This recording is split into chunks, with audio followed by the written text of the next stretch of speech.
My name is Ed Nardi, Chair of the Natural Resources Commission, and I am calling this public meeting to order at 7:01 p.m. In accordance with the Commonwealth of Massachusetts Executive Order of March 12, 2020, suspending certain provisions of the open meeting law, we are conducting this meeting virtually. To ensure public access to the deliberations of the meeting, the public may access this call through video conferencing or telephone. Following the presentation by the petitioner and questions from the commission, members of the public will have the opportunity to ask questions and provide public comment. Please identify yourself with name and address for the record. You can also raise your hand from your phone by dialing *9. All video screens will be turned off with the exception of the commissioners, Delia, and the current petitioner. Once the commission has acted on an application, the petitioner is free to leave the meeting. Screen sharing will not be permitted unless absolutely necessary, and all votes will be taken by roll call vote. In the event of any technical difficulties, all matters on the agenda that have not been heard will automatically be continued to the March 17th NRC meeting. This meeting is being recorded and can be viewed on the Minuteman Media website. If anyone is recording the meeting, I ask you to so inform the commission. At this time, I would ask the commissioners to introduce themselves. Judy? Judy Zonbrecker. Sarah? Sarah Grimwood. And Nick. Nick Pappas. Thank you, guys. All right, we'll go to the agenda. I think up on first is the approval of the February 3rd, 2021 meeting minutes. Any comments? I had one typo I submitted to Karen. Okay. I had a couple of typos and I submitted those to Karen too. Okay. I And move that again- we accept with amendment as amended. Second, Take the vote. Nick? Aye. Sarah? Aye. Judy? aye. And I am an aye as well. All right, director's update, Delia. Very briefly, I am delighted to announce that Will Holden is going to be starting on March 17th as the new land manager. He joins us. Formerly, he was part of the Barnstable Land Trust, working as their land steward. And so it comes with good stewardship experience. And I just got that news earlier today, so very happy about that. Conservation crew recruitments are ongoing. March 19th is that deadline, so he'll be participating in the selection of the summer crew that he'll be supervising. So That's great news. Yep. Excellent. Also- Yes. Yep. Also, some good news that Mass Pesticide Board on Monday reclassified neonicotinoids from general use to restricted use. Oh, good. Non-agricultural, outdoor, non-structural uses. So what that means is it was a general pesticide that anybody could acquire and use. Now it has been moved into the restricted category. So that means that only licensed pesticide applicators will be able to use it. It won't be used in people's, lawns and gardens and ornamental trees and that sort of thing. I think there's still a lot that can be done in terms of educating homeowners and the general public on what, how bad they can be. Non-agricultural uses were exempted, and I think there's still work to be done with that. I think this is a really big step. We'll see a lot less of that particular pesticide being used. So, When is that effective, Delia? July 1 of next year. Okay. Yeah, that was a question I would have too. Thank you. And that's it for me. Okay, well, thank you, Delia, Delia. may I just quickly ask, do you know if the Pollinator Advisory Committee was approved again to continue at the select board? So they were not, as Mark okay. Hanson was not at the meeting, and I don't know if he Oh, got some cross signals or what, but I think that they are going to reach out to him, okay. see what next steps are. And Okay. see that Jane Hotchkiss is here. Yeah, I was going to say that I don't think there's any pushback. I just think there was Yeah, no. there's just no one was there. Okay. Okay. Thanks for the updates, Delia. You bet. Okay, so I think first up, we have some continuances. I think we have 3 NOIs being pushed out to the 17th and 1 to April 7th. Okay, I move that we continue without discussion until March 17th, the 3 following notices of intent. Middlesex School, 1400 Lowell Road, DEP file number 1371545. Also, notice of intent for Alex Sun Energy Solutions, 160 Range Road, DEP file number 1371551. And NOI for Westchester Company, Lot 2A, Cooker Road, CWB file number 20-1. Do we have a second? Second, Okay. Sarah, Aye. Judy, aye. Nick? Aye.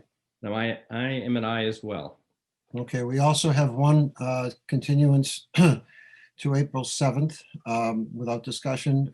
NOI for 43 Old Bedford Road, DEP file number 1371504. Second, Sarah, Aye. Judy, aye. Nick? Aye. And I'm an aye as well. All right, moving on to our new application this evening, 212 Hawthorne Lane, RDA file number 21-1. And who will be presenting this for the applicant? Hi, my name is Kirk Fitzpatrick. I'm with Civil Solutions, and I'm here on behalf of the Millanders for their property at 212 Hawthorne Lane. I'm Tom Melander. I'm here just to listen in.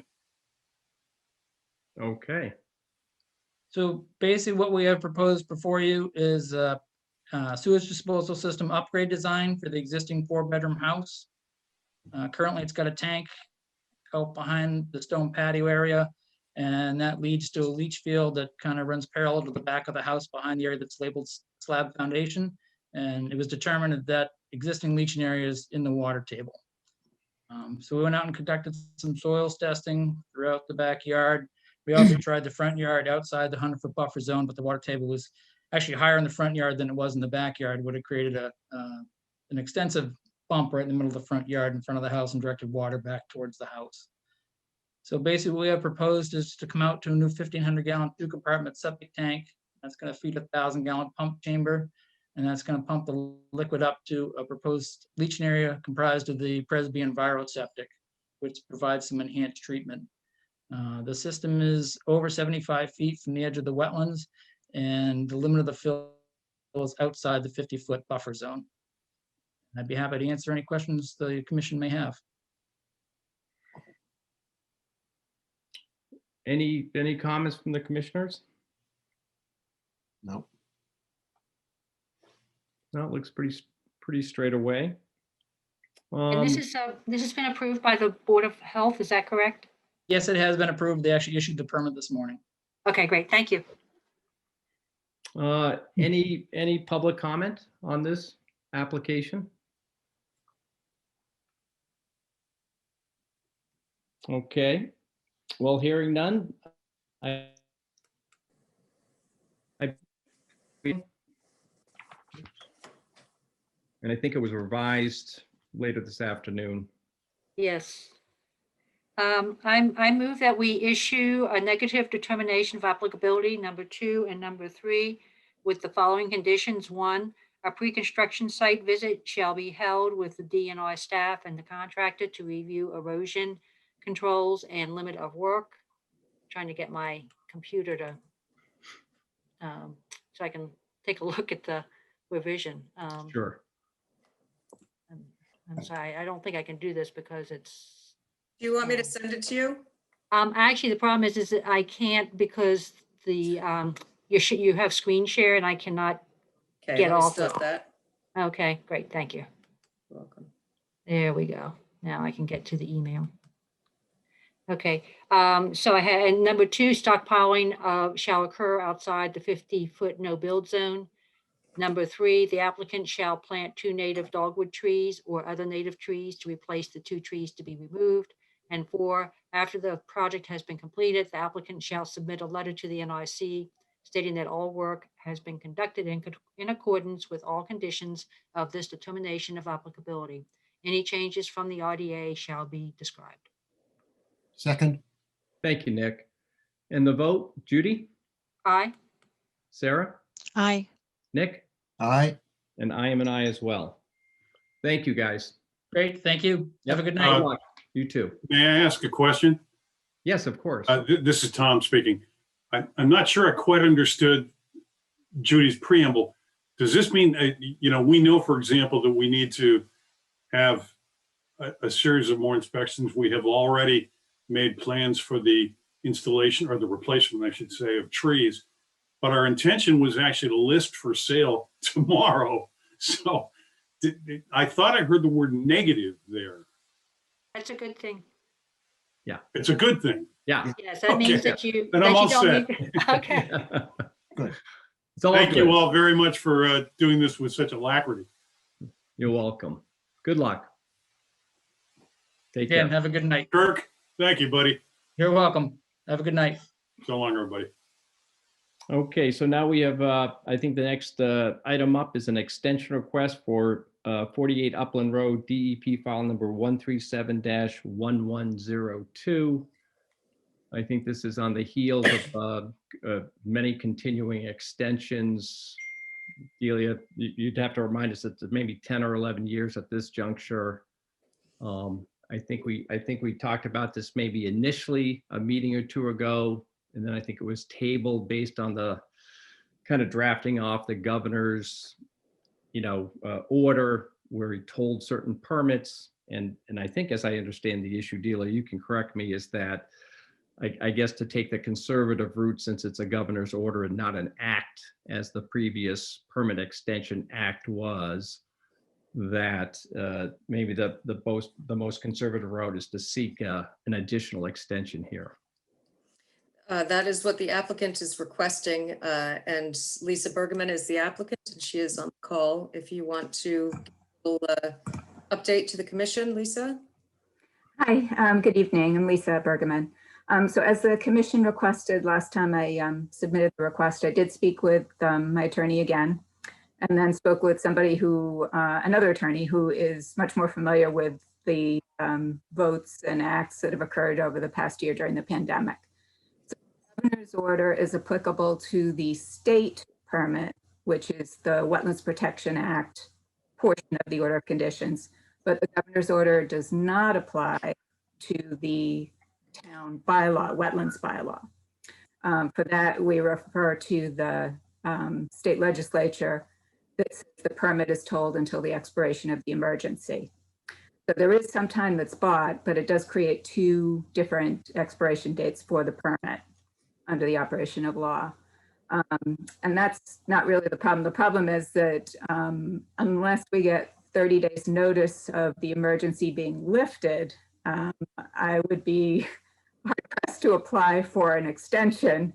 I wouldn't know when to apply for an extension. So rather than having some indefinite time frame as for how long the permit may last, it seems easier, or this is a more conservative approach, to request the permit extension today to a date that the board is comfortable with.